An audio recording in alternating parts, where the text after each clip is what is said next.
This Week in Economics from the Boston Red Network, WBRN.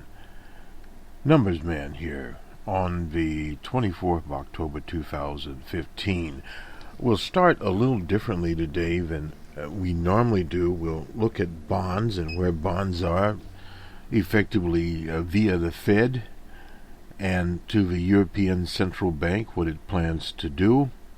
Has quantitative easing in its immediate future, or as one would say, easy money accommodation. And the Bank of Japan is on its way. At the same time, the Bank of England is not in that ballpark as we get ready for the World Series here. This is by Daniel Kruger at the Bloomberg News where he's writing. Bond investors looking to the Federal Reserve next week for a hint about when it will be ready to lift interest rates for the first time since 2006 may be missing the bigger question. Well, that's not unusual. The forest of the trees, that's been around for a very long time. Reinvestment issues await at $215 trillion in Treasury maturities is the subline here, with policymakers seemingly making little progress on their path to raising rates. They are also delaying resolving how they approach the $215 billion of treasuries poised to mature and roll off the Fed balance sheet next year, almost $80 billion through 2018. That creates uncertainty in a less publicized issue for the for the central bank, how it plans to reinvest proceeds from holdings of government bonds amassed since the Depression. He calls it the financial crisis. Doesn't really matter, and whether it may do so in a way that addresses rising bond market volatility. Expectation for removal of policy accommodation, quantitative easing, through higher interest rates has exacerbated a decline in liquidities in the market for U.S. Treasury debt. To confront this, the Fed has restocked its portfolio by buying old securities in the secondary market rather than its customary method of buying new issues directly from the Treasury. That's according to Aaron Coley, a fixed income strategist at the Bank of Montreal, one of 22 primary dealers that trade with the central bank, the Fed. In other words, one approach benefits market liquidity in the short term, the other does not. From Coley, if you suppress volatility, the market can become a little easier to trade in the near future. They're talking a lot more about Treasury market liquidity, and they spent a lot of time investigating it. The 10-year yield on Treasury notes 5 basis points below last week at 0.05% to 2.09% on Friday. That's according to the Bloomberg bond trading data. The 2% U.S. security maturing in August of 2025 trades at 99.730 seconds. Market making a roll. Few in the market think the Treasury will simply stop reinvesting, given that such a decision would force the Treasury to sell more debt into the open market.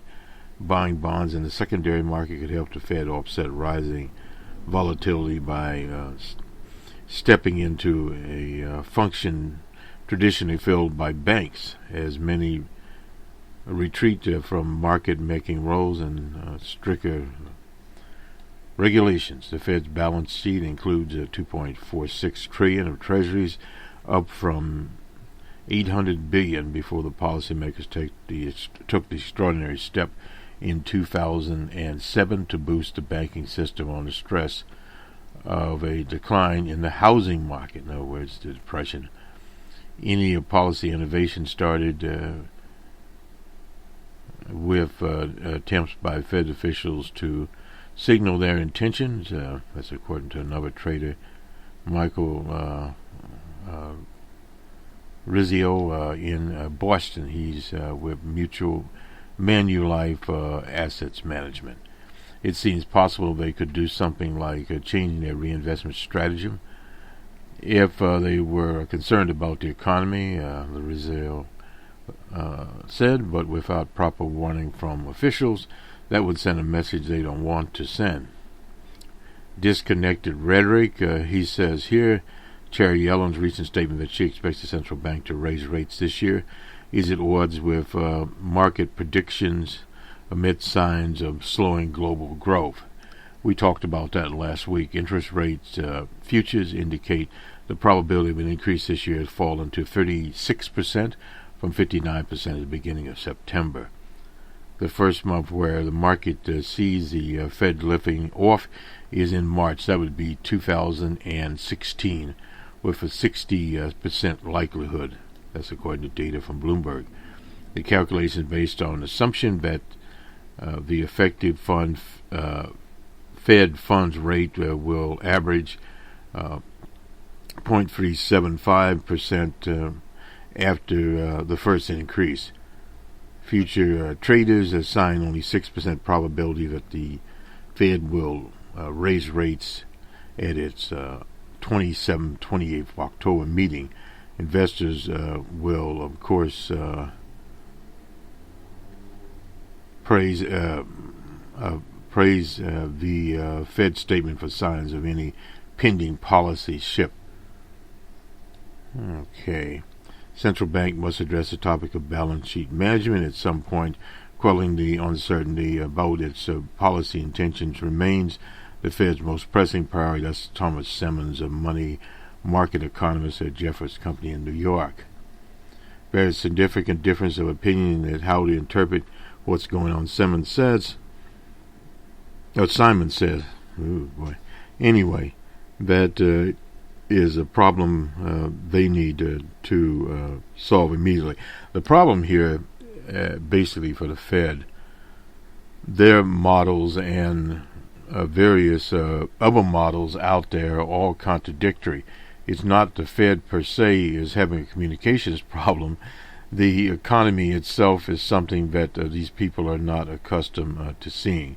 That is where the problem is. Now on to the reserve currency. We'll skip a little bit here. This is also from Bloomberg, and we'll just touch on it. The International Monetary Fund representatives gave China strong signals that the yuan is likely to join the fund's basket of reserve currencies known as special drawing rights. The Chinese officials will acknowledge the matter. Would acknowledge that told Bloomberg. What is special drawing rights? The fund created the SDR in 1969 to boost global liquidity with Bretton Woods' system of fixed exchange rates unveiled. While the SDR is not technically a currency, it gives the IMF members countries who hold it the right to obtain any currency in the basket. Currently, the dollar, yen, euro, and pound to meet balance of payment needs. So the ability to convert SDRs into yuan on demand is critical. Its value is currently based on weighted rates for the four currencies. And we'll have a little picture down there how much SDRs are out there. The equivalent of about 280 billion SDRs were created and allocated to IMF members as of September, compared with about 11.3 trillion in global reserve assets. The U.S. reports about 50 billion in SDR holdings as of August. Does China want this status so badly? Why does, in a speech to People's Bank governor Ziwan, well, we won't grapple with the rest of his name, said the global financial crisis underscores the risk of global monetary systems that rely on national reserve currencies. Why not mention yuan by name?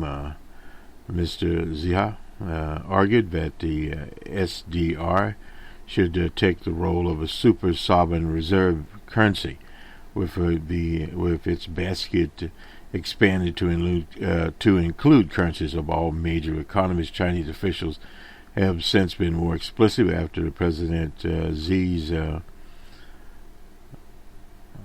thanked the U.S. For its conditional support for the yuan, joining the SDR. Winning IMF endorsement would allow reformers within China to argue the country's shift towards more market-based economies bearing fruit. Well, you have to pick it first.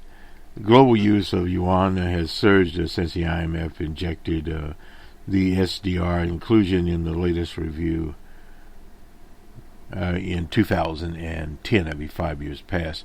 One measure, the currency became the fourth most used global payment with a 2.7 share in August, surpassing the yen. That's to be expected. That's according to the Society of Worldwide Interbank Financial Communications, known as SWIFT. Telecommunications, excuse me. The IMF used several indicators to determine if a currency is freely usable. The benchmark for inclusion in the SDR basket. IMF members said in a report in August that the yuan tails its global counterparts in major benchmarks such as its use in official reserves, debt holdings, and currency trading. But staff also stressed the fund's 24 executive directors who will make the final call will need to use their judgment. Many major economies, including the U.S., Germany, and UK, say they're prepared to back the yuan's inclusion in the if it meets the IMF criteria. Adding yuan to the basket may also help the IMF improve its standing with the Chinese. Editorial here: at least $1 trillion of global reserves will migrate to Chinese assets if the yuan joins the IMF's reserve basket. That's according to Standard Chartered PLC and AXA investment managers. Foreign companies' issuance of yuan dominated securities in China known as the Panda bonds could exceed $50 billion in the next 5 years. That's according to World Bank's International Finance Corp. Only Chinese yuan once the Chinese yuan becomes part of the SDR, central bank reserve, managers and institutional investors will automatically want to accumulate yuan dominated assets. That's from Ha Zhelang, vice president at the IFC, said in an interview. Anyway, nonetheless, that is from the Bloomberg News. Let's move on to the European Central Bank. This is from the Wall Street Journal. It is European Central Bank President Mario Draghi signaled that the bank is prepared to undertake another large stimulus package that could include more bond purchases and a cut to the already negative deposit rate as the Eurozone struggles with ultra-low inflation and tempered recovery. It is not wait and see, but it is a work in assets, Mr. Draghi said Thursday in the spirit of EBC governing council meeting, which took place in the Eurozone member of Malta. We are ready to act if needed, and we are open to a whole menu of monetary instruments. Financial markets rallied on the expectation of additional ECB stimulus. Stocks and bonds in the Eurozone surged. The Euro Stoxx 50 index climbed to 2.6.